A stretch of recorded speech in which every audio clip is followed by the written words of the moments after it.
ये उनके प्रतिनिधियों को बुला के वार्ता करना चाहिए। परिस्थितियां बन रही, वो टकराव की परिस्थिति बन रही है, उससे तेजस्वी यादव जी जब विपक्ष में हुआ करते थे, चाहे वो बीटेड सीटेड एस्टेट के जो भी विद्यार्थी जाते थे मिलने के लिए, तो वो कहते थे जैसे ही सरकार में वैसे ही सबसे पहले आप लोग का काम करेंगे। तो फिर तेजस्वी यादव बदल क्यों गए? अब बदल क्यों गए तो जवाब तो उनको देना है ना। उनका सवाल पीएसएससी 2014 में एक वैकेंसी आई थी, जिसमें से 13,000 समथिंग सीट था, जिसमें से 11,000 कुछ भर लिया गया है। लेकिन आज अभी 3,000 खाली है। तो 3,000 सीट खाली है और डॉक्यूमेंट वेरिफिकेशन हो चुका है 1778 लड़कों का। तो फिर ज्वाइनिंग लेटर देने में क्या दिक्कत आ रही है को सर? संदीप सौरभ जी, महबूब आलम सर, ये लोग विधानसभा में आवाज़ उठा चुके हैं पीछे जो अभी चल रहा था, लेकिन फिर भी सरकार चुप्पी साधे बैठी है सर। महबूब आलम थक नहीं गए होंगे, जी नहीं, वो उन्होंने नहीं आश्वासन थके दिया है होंगे। जी। जी को अब उसके लिए करना पड़ेगा प्रयास। अच्छा हुआ कि आप हमको बता दिए, तो अब हम उनको बोलेंगे कि भाई नहीं हुआ, तब चलो सब लोग मिल के करते हैं। जय हिंद साथियों, स्वागत है आपका हमारे देश प्रेम न्यूज में। अभी हमारे साथ बातचीत करने के लिए विभूतिपुर के विधायक अजय कुमार जी है। सर, सबसे पहले आपका हमारे चैनल में स्वागत है। जी शुक्रिया। सर, जो नई नियमावली आई है उसके विरोध में हजारों छात्र उतर चुके हैं, हजारों शिक्षक उतर चुके हैं सड़कों पर। सर, आपकी पार्टी इसको कैसे देखती है, नई शिक्षा नियमावली को? नई शिक्षा नीति नहीं, शिक्षा में जो अभी नियुक्ति के लिए जो नई नियमावली बनाई है, ये मैं समझता हूँ कि सरकार को चाहिए था कि सभी जो इसके समर्थक दल हैं, उनके अंदर जो कुछ शिक्षा से जुड़े हुए लोग हैं, उनके प्रतिनिधियों से बातचीत करके कोई रास्ता, मतलब कोई नीतियाँ बनानी चाहिए थी। लेकिन हमें लगता है कि सिर्फ ब्यूरोक्रेट के ऊपर छोड़ दिया गया, और ब्यूरोक्रेट ने जो बना करके दिया उस पर अमल कर दिया सरकार ने। दरअसल ये जो शिक्षा के क्षेत्र में जो अभी खास करके जो पोस्टेड हैं नियोजित शिक्षक, उनकी लंबे समय से मांग रही है कि आप हमें राज्यकर्मी का दर्जा दो, और समय समय पर सरकार भी एश्योरेंस देते रही है। उनके अन्य कई मांग को सरकार ने कभी समय समय पर पूरा भी किया है। जैसे उनकी नियुक्ति हुई थी, मुझे जहाँ तक ख्याल है कि वो 2000 के इर्द गिर्द में शुरू हुई थी, और वो 1500 से शुरू हुई थी।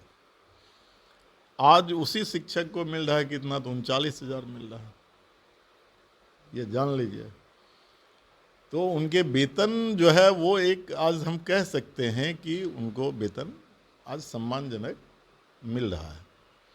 सम्मानजनक का मतलब ये नहीं है कि जितना मिलना चाहिए उतना मिल रहा है, वो मैं नहीं कह रहा हूँ। तो उनके जो मांग थे खास करके नियमावली से, वो उनके मांग और जो नियमावली बनाई है, इस दोनों में 36 का संबंध है। क्योंकि उनका मांग था राज्यकर्मी का दर्जा दो, इनका नियमावली कह रहा है कि जो शिक्षक हैं आपको राज्यकर्मी का दर्जा बाद में बोलते हैं, पहले जिनको शिक्षक बनना है उनको बीपीएससी से आयोग एग्ज़ाम लेगी, उससे पास करेंगे, उनको शिक्षक होना है और वो राज्यकर्मी होंगे। सेकेंड लाइन जोड़ते हैं कि राज्यकर्मी अगर जो शिक्षक पहले से हैं उनको राज्यकर्मी के लिए एग्ज़ाम देना है। अब एग्ज़ाम देना है तो ये सही नहीं है, क्योंकि एक नियमावली जो आप बनाए थे उस पर उनकी नियुक्ति हुई थी। सर, बीटेड सीटेड और एस्टेट के अभ्यर्थी तो लगातार आंदोलन कर रहे हैं कि हमारा मतलब 4 साल से वो लगातार आंदोलन कर रहे हैं, कह रहे कि हमको सरकार ने ठगा है।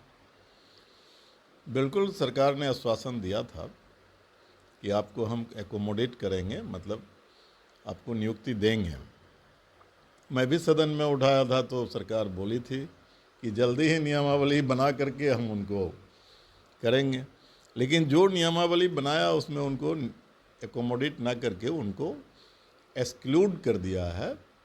इंक्लूड करना चाहिए था पहले और तब बना लेना था।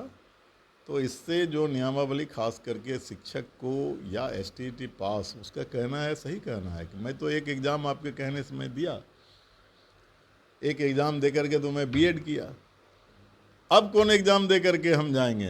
एकदम बिल्कुल सही एग्जाम दे करके आइए, सरकार का कहना है, लेकिन उनका जो कहना है, सवाल जो है बिल्कुल सही सवाल है कि हम एग्ज़ाम दे करके तो आ गए हैं, अब फिर एग्ज़ाम लोगे। तो सरकार उनके जो डिमांड है वो डिमांड जायज़ डिमांड है, सही डिमांड है।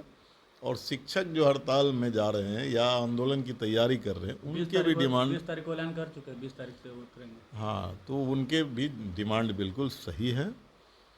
सरकार को उनके साथ बैठ कर के वार्ता करना चाहिए, उनके प्रतिनिधियों को बुला के वार्ता करना चाहिए।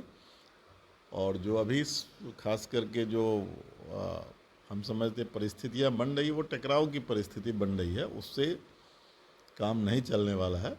निगोशिएशन करके समाधान की तरफ सरकार को बढ़ना चाहिए। अच्छा, तेजस्वी यादव जी जब विपक्ष में हुआ करते थे, चाहे वो बीटेड सीटेड एस्टेट के जो भी विद्यार्थी जाते थे मिलने के लिए, तो वो कहते थे जैसे ही सरकार में वैसे ही सबसे पहले आप लोग का काम करेंगे। तो फिर तेजस्वी यादव बदल क्यों गए? अब बदल क्यों गए तो जवाब तो उनको देना है ना, उनका सवाल का जवाब हम कैसे दे सकते हैं। लेकिन मोटी बात एक हम बता सकते हैं कि जो गवर्नमेंट है ना, ये गवर्नमेंट कोलैबोरेशन की गवर्नमेंट है।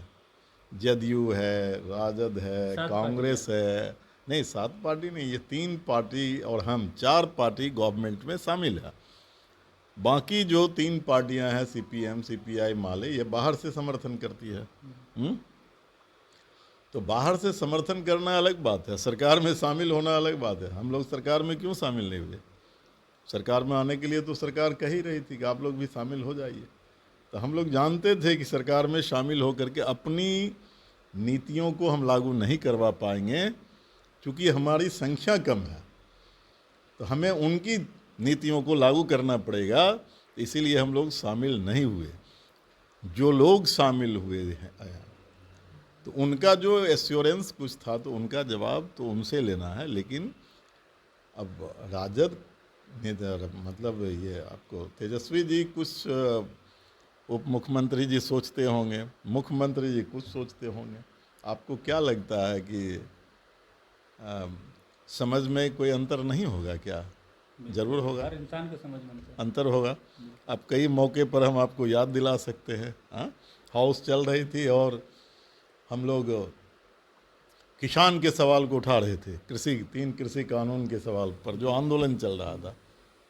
तो राजद हम लोगों के पक्ष में खड़ी होती थी, जदयू जो है बीजेपी के पक्ष में खड़ी हो जाती थी उस समय।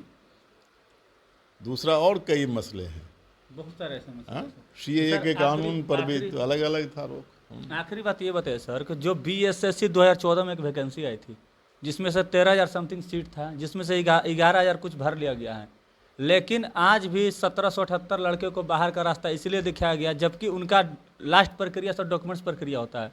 डॉक्यूमेंट्स वेरिफिकेशन होने के बावजूद भी उनको आज तक ज्वाइनिंग लेटर नहीं दिया गया, और आश्वासन दिया जाता है आयोग की तरफ से कि सीएम साहब कहेंगे तो हो जाएगा, और सीएम साहब आश्वासन देते हैं कि हम आयोग को हम लेटर दे दिए हैं, आयोग जल्द ही आप लोग कार्रवाई कर देंगे। जबकि सीट सर अभी 3,000 खाली है, तो 3,000 सीट खाली है और डॉक्यूमेंट्स वेरिफिकेशन हो चुका है 1778 लड़कों का, तो फिर ज्वाइनिंग लेटर देने में क्या दिक्कत आ रही है आयोग को सर?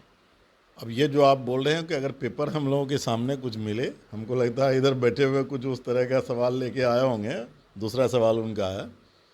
वो पेपर्स जो आप बोल रहे हैं उसके अगर कुछ मिले तो उस पर हम लोग हस्तक्षेप कर सकते हैं। इसको लेकर के सर संदीप सौरभ जी, महबूब आलम सर, ये लोग विधानसभा में आवाज़ उठा चुके हैं पीछे जो अभी चल रहा था, लेकिन फिर भी सरकार चुप्पी साधे बैठी है सर।